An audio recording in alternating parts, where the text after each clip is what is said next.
Hi, my name is Sarah Delaney with OpenSciEd, and I'm here to introduce you to our new Google Classroom Uploader tool. So there's a few things I'm going to show you before we get started, just so you have a sense of how this tool is working. The first is I'm going to show you my existing Google Classroom. So you can see here in my existing Google Classroom before I've used my tool.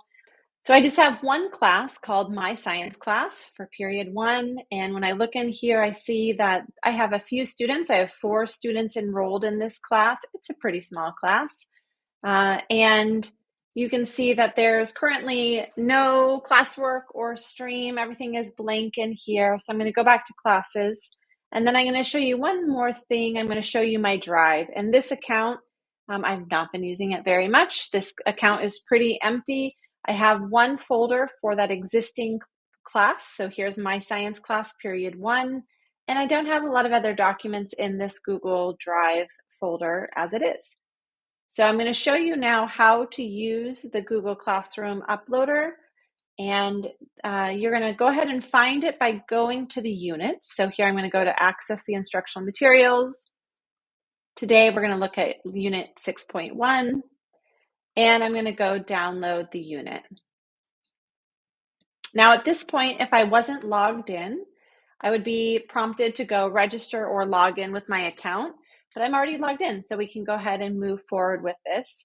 And in another video, I talk about all the different versions of our materials and what they're good for and how to use them. Today, we're going to just jump right into the Google Classroom version.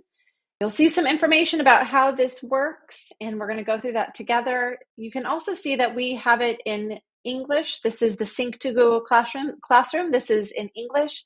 We also offer it in Spanish, and if you're wanting to access that, it'll make a new class that's got all the materials in Spanish. But today we're going to go ahead and look at the English one. So I'm going to click this Sync to Google Classroom.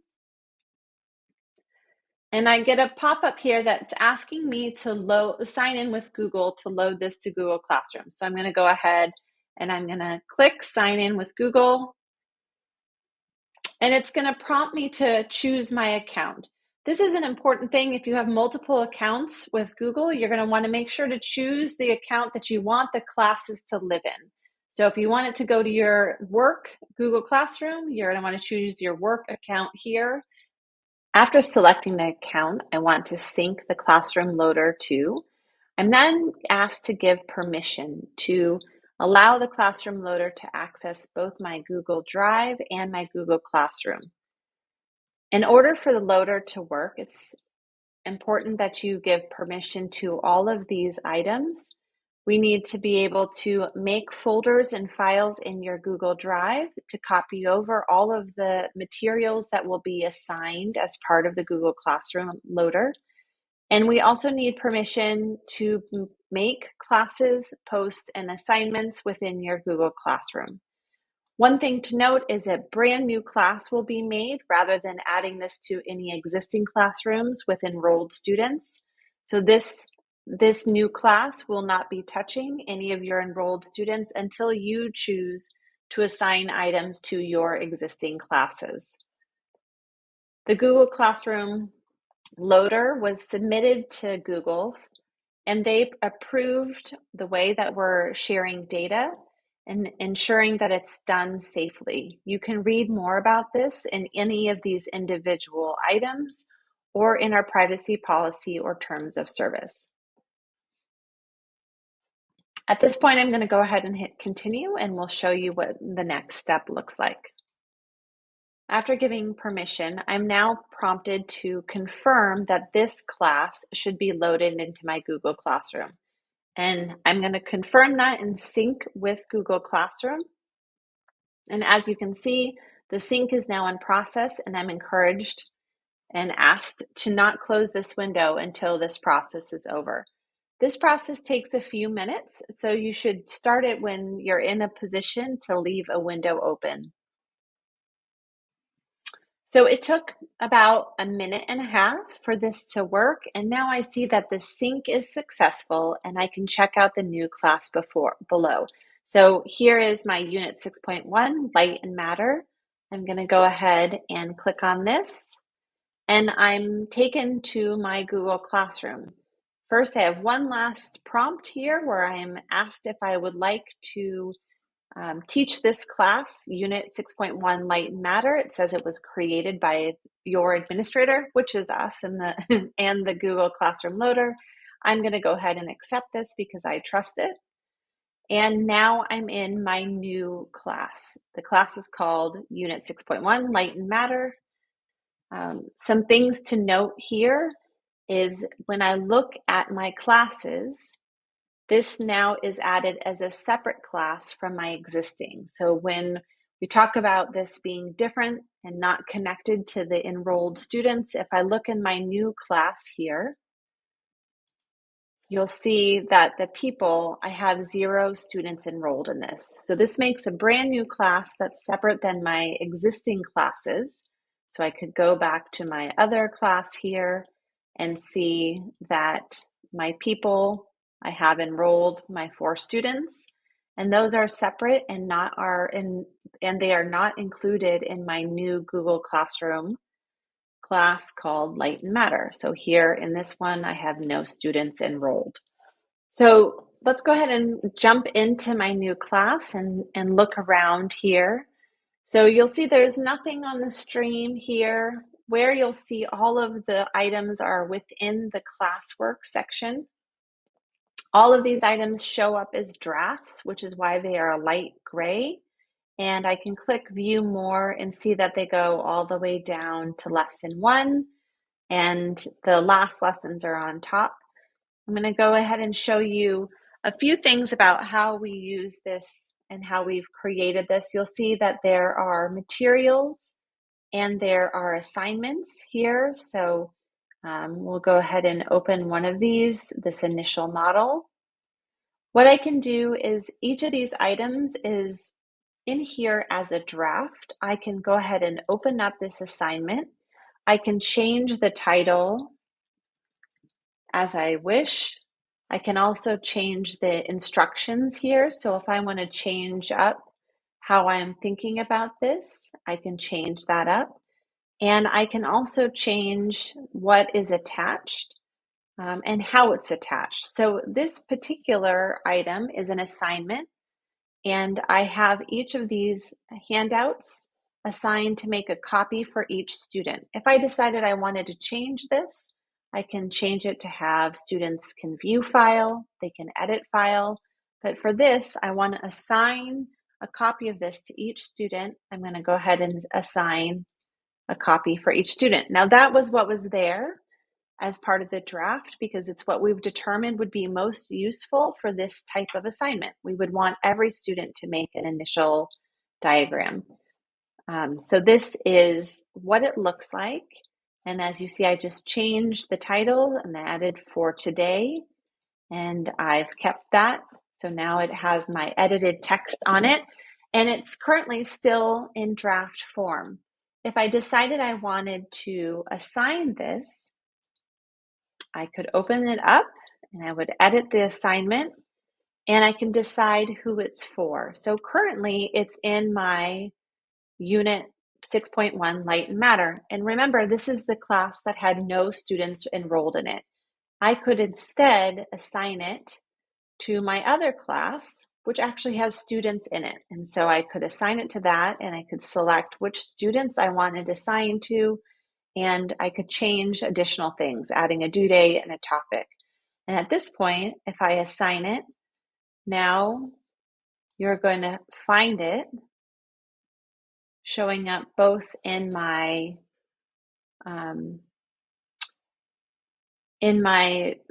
version of the class that was created as part of the uploader. So you'll see that this is no longer light gray, it's now dark gray. It also shows up in my stream. It says I've posted a new assignment. And if I go over to my other class that has students in it, I now see that those students were assigned a model. We've had 0 of them turn it in, 4 of them were assigned it. So this is how this version works. So the content is all in my OpenSciEd copy of the unit. And as I'm ready to assign it to students, it will show up in my classes with enrolled students in it. Another item that we have in the Google Classroom loader is we have materials. So an example of a material is this classroom norms handout. So this is not an assignment. This is a material. So we want to share this with students. This is a handout that will be useful to them. We want them to have it as part of their Google Classroom. So it says use the attached link to access our class's classroom norms. And so we have this attached link. I can post this. There's no due date. There's no points. This is just a material, and it's different than an assignment. And so this would be just posting it. And same thing, I would go and I would select that I'm posting it to my science class, and I'm going to post it. So now my post is going to be saved. Yes, I want to post that. And students will see the material in their streams immediately. One thing we've added as part of the Google Classroom version of these units is a summary post. So every lesson has a summary post, and sometimes there's more than one summary post for the lesson. I'm going to show you first a version of a summary post from a lesson that's midway through the lesson. So this is a lesson 3 summary post. We're going to go ahead and edit it. So this post summarizes what happened in the lesson. The idea of this would be at the end of completing lesson 3, you would share this summary post with your students. So you wouldn't do it at the beginning. This would be at the end of lesson 3. And it's a summary of what we did in lesson 3. So to figure out why the one-way mirror acts like both a mirror and a window, we observed what happened when light shined on the one-way mirror, a pane of glass, and a regular mirror. We developed a testable question, planned the investigation, and used a light meter to measure the amount of light that transmitted through and reflected off each material. So this is a summary of what happened during that lesson. We wouldn't want to do this and post it before the lesson or midway through. We're posting it at the end of lesson 3. We also include in here a link to the PDF of the slides. So if any students were absent or they needed to review any of this and wanted to go back in it, there's a PDF of the slides here that is attached to that post. And both of these are very helpful for co-teachers, parents, a variety of different ways of sharing it, catching up absent students. And so these exist for every single lesson. And sometimes we have that more than one for a lesson. And that happens typically only in lesson 1. You'll see that in lesson 1, sometimes we have an end of day summary because that first lesson has a lot going on and there's a lot of interesting parts of it. So in this particular lesson, we have a summary at the end of day 1, and we can look at this together. It says, in this lesson, we watched a puzzling video of a music student. So this post is meant to be given at the end of day 1 after they've started with the anchoring phenomena routine. So in this case, we want to have students, we want to give them access to the video that we watched so that they could refer back to it again and the slides from that section. So this is the case when we have a summary post that's for a day rather than the completion of a lesson. And that usually only happens with the lesson 1. So those are the summary posts. Should you decide to not use those summary posts as a teacher, you just would never assign them. So there's no need to assign all of these draft items. If you find them to not be useful, then you just leave them as drafts and don't assign them to your own classes with enrolled students. Now that I've synced one of my classes, if I'd like to go back and sync another class, I don't need to give permission again. That permission should be remembered for a certain period of time, and then it will be forgotten. And that's one of the ways of ensuring that your data is safe. But since I just gave permission right now, I should be able to sync my Spanish version and not have to authorize this application in the same way. So here's my pop-up, and I've jumped all the way to sync in progress. So I don't need to select which account I want to do. We've already identified which account I want to do, and I don't need to authorize it because I've already given authorization. So now my sync is in process, and this is for the Spanish version of the unit. I'm going to go ahead and wait. So my sync is now successful, and I can check out my new class. So this says Unit 6.1, Light and Matter. This is the Spanish version now. So I'm going to go ahead and go to this, and already I'm being asked to accept. Do I want to teach this class? And I do. So here is my class. It's 6.1, Light and Matter, Spanish. And when I look at the classwork, we'll see that all of the items are translated into Spanish, both the titles and the description of what students should be doing. You can also see that the items that are attached are also translated items. So the handouts are in Spanish, and we can see that it has the same exact posts. Everything has been translated into Spanish so that you can share this with students and assign it to particular groups of students or entire classes. So now that we've synced our classes to our Google Classroom, we have both our Light and Matter in English and our Light and Matter in Spanish. I want to show you what the Google Drive looks like and where I have different folders now showing up. So as a reminder, when we looked at this before, there were not a lot of folders or files in this drive. What I have now are a few different folders in my drive. There's a master folder called Classroom, and in here I have my folder from my existing class, the My Science Class Period 1. So there's a folder for that, and then I have a folder for Light and Matter English and Light and Matter Spanish, and some additional folders here that are outside of Classroom that hold all of the unit resources that would be assigned through Classroom. So here's the Light and Matter English, here's the Light and Matter Spanish, here's all the files that we're going to be assigning as part of this Google Classroom use.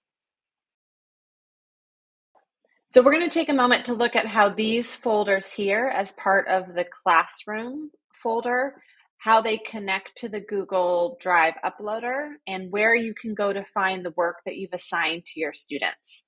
So as a reminder, with the demo that I did, I edited an assignment within the Light and Matter OpenSciEd version. So kind of the master copy. I edited a version. I added the word today to the initial model, and then I assigned it to the class with students. So here, if I open up My Science Class Period 1, we have people. This is the one that had 4 students in it. So here are my 4 enrolled students, and I have assigned an item here. I did the initial model for today. This is what I posted, and here I can see that 2 have turned it in and 2 have not turned it in. It's still assigned to 2. So I have 4 students.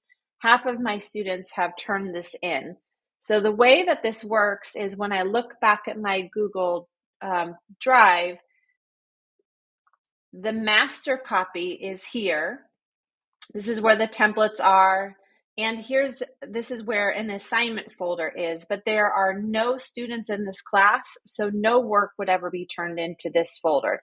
Instead, when I go to look for the work that was turned in, I'm going to look in here in my science class, and here we have lesson 1 initial model. And you can see that I have my students have started to turn this in. So here is the one with the purple smiley face. Sarah Delaney turned this in to me. And then I have a different copy here that was turned in by another student. So these are automatically named based on the user. And this is where I'll find the assignment that I assigned. So it shows up in my actual folder for the classes where I have enrolled students. Now, looking at the drive, I'm going to point out something that's important for people to consider when they're using our materials with the bulk uploader. We see here that there's a folder with all of the files that are being assigned through Google Classroom. And this is a useful thing to have. It has to be here in order to be able to attach it. But these are not all of the unit resources. It's going to be important that teachers download all of the items from our website, either the PDF version or the Google version, in order to make it easier for teachers and students to know which items exist in Google Classroom and which items do not. We've made a summary sheet lesson by lesson that talks about which of the items are posted and live inside Google Classroom. For example, the initial model that we just looked at, that assignment is in Google Classroom, and what things live in the paper notebook. So in this case, there's a notice and wonder chart that students make for the first lesson of this unit, and that would happen in the notebook, not in Google Classroom. So these are meant to describe how we've built it, and you as an educator are welcome and encouraged to adjust this based on the needs of your classroom and how you plan on using them. This is just a starting point. Thank you for following along as I showed you how to use our new classroom uploader. Please fill out this feedback form as you try it out using either the link or the QR code. We are excited to hear about your use and how it can be better and what you appreciate about it. So thank you very much, and we look forward to learning with you and trying out this new tool.